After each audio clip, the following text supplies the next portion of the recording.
Total declaration এসেছে ৩,১০০ কোটি টাকার মতো ইনভেস্টমেন্ট, আর আমাদের এই সামিটটা করতে খরচ হয়েছে প্রায় ১.৫ কোটি টাকা। এই ৩,১০০ কোটি টাকার ফুল ক্রেডিট আমরা এই সামিটকে দেওয়া উচিত হবে না।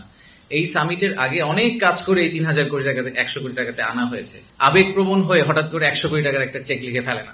যারা এই ইন্ডাস্ট্রিতে কাজ করেন তারা এই জিনিসটা খুব ভালো করে জানেন। আমি পার্সোনালি মনে করি যে সামিটের আমাদের মূল যে উদ্দেশ্যটা ছিল, যে সেটা হচ্ছে যে বিদেশিদের কাছে বাংলাদেশের যে পারসেপশন, সেই পারসেপশনটাকে আমরা চেঞ্জ করতে পারি কিনা। তারা যখন বাংলাদেশে আসে, আমরা এটা আগেও বলেছি যে বিদেশিরা যখন বাংলাদেশে একবার ফিজিক্যালি আসেন, তারা বাংলাদেশ নিয়ে যেই ধারণা নিয়ে ফেরত যান, ওনারা যখন গুগল সার্চ করেন তো ওনারা ওই একই ধারণাটা পান না। আমি দেখলাম যে আসলে বাংলাদেশ নিয়ে আমরা গুগল সার্চ করে যা দেখছি সেটা আসলে ট্রু না। প্রথম 2 দিন আমরা ওনাদেরকে কি করেছি, 7-8 তারিখে ওনাদেরকে আমরা বাংলাদেশ ঘুরিয়ে দেখেছি যে বাংলাদেশে ফ্যাক্টরি করতে হলে ওই প্র্যাকটিক্যালি ওই জায়গাটা দেখতে কিরকম। 9 তারিখ সকালে আমরা ওনাদেরকে আমাদের ভিশনটা দেওয়ার চেষ্টা করেছি, আমরা কোথায় আছি, কোথায় যাওয়ার চেষ্টা করছি। আর 9 তারিখ বিকাল এবং 10 তারিখে আমরা সারাদিন ওনাদেরকে বিজনেস টু বিজনেস বিভিন্ন ধরনের মিটিং করার সুযোগ দিয়েছি, বিভিন্ন প্রশ্ন করার সুযোগ দিয়েছি। আমাদের যেটা মেইন উদ্দেশ্য যে বাংলাদেশ যাতে খাবার মেনু থেকে প্রথমেই বাদ পড়ে না যায়। যদি মেনু থেকে আমরা বাদ পড়ে না যাই তাহলে অর্ডার করা তো অনেক পরের কথা। আমার প্রেজেন্টেশন নিয়ে অনেক কথাবার্তা হয়েছে, অনেককে ধন্যবাদ, সোশ্যাল মিডিয়াতে যারা প্রশংসা করেছেন আমাকে ধন্যবাদ জানিয়েছেন। আমি জেনুইনলি মনে করি এটা আমার চাকরির অংশ, যে আমাদের সামিটের সফট যেই উদ্দেশ্যটা ছিল, যেটা কোয়ালিটেটিভ এন্ড যেটা প্রবাবলি দি মোস্ট ইম্পর্টেন্ট উদ্দেশ্য, সেটা হচ্ছে যে তাদের পারসেপশনটা চেঞ্জ করা। আমরা একই সাথে সংস্কারের কাজ করব, একই সাথে আমরা বিনিয়োগ ব্যবস্থা উন্নতি করার চেষ্টা করব, যাতে by the time reform is finish the pipeline is big enough. এবং সেটাই হচ্ছে বিজনেস ডেভেলপমেন্ট টিমের কাজ, যে তারা পাইপলাইনটাকে ট্র্যাক করে এমন একটা জায়গায় নিয়ে যাবে যে তখন ইনভেস্টর ইনভেস্ট করতে রাজি হবে।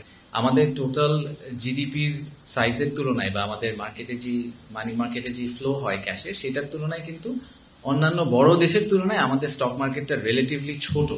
আর দ্বিতীয়ত হচ্ছে যে আমাদের এইবারের ফোকাসটা ছিল হচ্ছে গিয়ে প্রাইমারি ইনভেস্টর, যারা একদম প্রাইমারি লেভেলে কোম্পানিতে ইকুইটি ইনভেস্ট করবেন, তারা সেকেন্ডারি মার্কেটের ইনভেস্টর প্লেয়ার না। আপনারা দেখবেন যে আমরা ভেঞ্চার ক্যাপিটাল অনেক ফার্মকে করেছি যারা আর্লি স্টেজ স্টার্ট আপদেরকে ইনভেস্ট করে। তো 26-27 সালের GDP to FDI to GDP রেশিওটা যদি সিগনিফিকেন্টলি ইমপ্রুভ করে, তাহলে আমাদের বলতে হবে যে আমাদের 2025 সালের সামিটটা আসলে সাকসেসফুল ছিল। সরকারের বিভিন্ন এজেন্সিকে আসলে একই সাথে কাজ করে এই পাইপলাইনটাকে বিল্ড করতে পারতে হবে। এবং তৃতীয়ত হচ্ছে যে আরো অনেক ম্যাক্রো ইকোনমিক ফ্যাক্টর অবভিয়াসলি থাকে। যদি এফডিআই নাম্বারটা 2026 সালে সিগনিফিকেন্টলি জাম্প করে, সেটার পুরো ক্রেডিট যেরকম বিডা বা বেজার নেওয়া উচিত না। আবার যদি সেটা জাম্প কমপ্লিটলি না করে, সেটার পুরোটা দোষটাও আপনারা বিডা বা বেজাকে দিবেন না, তখন যে চেয়ারম্যান থাকে তাকে দিবেন না।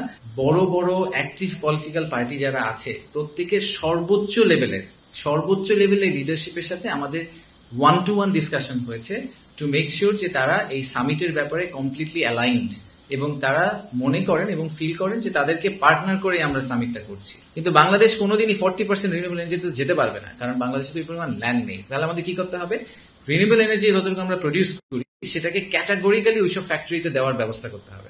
এই business development is a science, এবং business development as a science corporate ওয়ার্ল্ডে খুব কমনলি এক্সারসাইজ করা হয়, ব্যাংকিং সেক্টর এক্সারসাইজ করা হয়, বিভিন্ন সেক্টর এক্সারসাইজ করা হয়। So it's not a rocket science, it's a very simple structured approach. সেই স্ট্রাকচার্ড অ্যাপ্রোচের ভিতর দিয়ে আমরা এই পাইপলাইনটাকে নেওয়ার চেষ্টা করবো।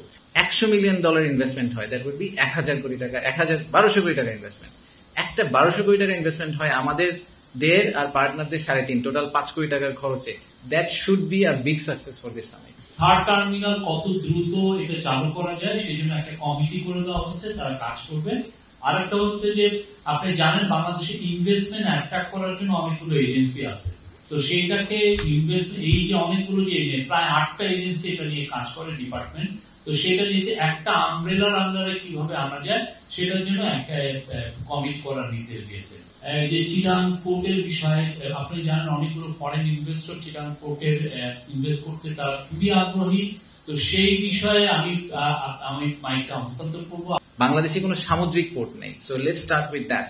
আমরা বে টার্মিনাল নিয়ে অনেক দিন ধরে কথা বলছি। সিঙ্গাপুরের একটা কোম্পানি আছে, দুবাইয়ের একটা কোম্পানি আছে, পিএসএ এবং টিপি ওয়ার্ল্ড, তারা অনেক দিন ধরে চেষ্টা করছে। বাট আমাদের টার্গেট হচ্ছে যে এই সেপ্টেম্বর-অক্টোবর মাসের মধ্যে আমরা বে টার্মিনাল ইস্যুটা রিজলভ করে আমরা একটা সিগনিফিক্যান্ট মাইলস্টোন ক্রস করব। মাতার বাড়িতে যে ডিপ সি পোর্ট আছে সেটার আশেপাশে একটা ফ্রি ট্রেড জোন নিয়ে আপনারা দেখেছেন যে এবার ডিপি ওয়ার্ল্ডের চেয়ারম্যান এসেছিল, সেটা নিয়ে আমরা কথা বলার চেষ্টা করছি যাতে বাংলাদেশ ইসেনশিয়ালি বিকামস দুবাই আর সিঙ্গাপুর থেকে আমাদের ডিস্ট্রিক্ট ঘন্টার মতো, রাইট? সো আমরাও কিন্তু technically we can also become another Dubai or Singapore, যেখানে আমরা একটা ফ্রি ট্রেড জোনের মতো করে অপারেট করবো, এবং আমাদের একটা ভার্টিক্যাল কানেক্টিভিটিও আছে, নেপাল, ভুটান, 7 সিস্টার্স এবং তার দিকে উপরে China. So we would like to utilize that the most. Environment clearance দেওয়ার দায়িত্ব মিনিস্ট্রি অফ এনভায়রনমেন্টের। এরকম প্রত্যেকে ফুল কমিটমেন্ট নিয়ে তারপরে আমরা ইকোনমিক জোন ডিক্লেয়ার করবো, তার আগে আমরা ডিক্লেয়ার করবো না। রেমিটেন্স যোদ্ধাদের ঢাকায় বিশেষ ছাড়ে রেডি ফ্ল্যাট দিচ্ছে শতভাগ বিশ্বস্ত ও নির্ভরযোগ্য প্রতিষ্ঠান প্রবাসীর সিটি।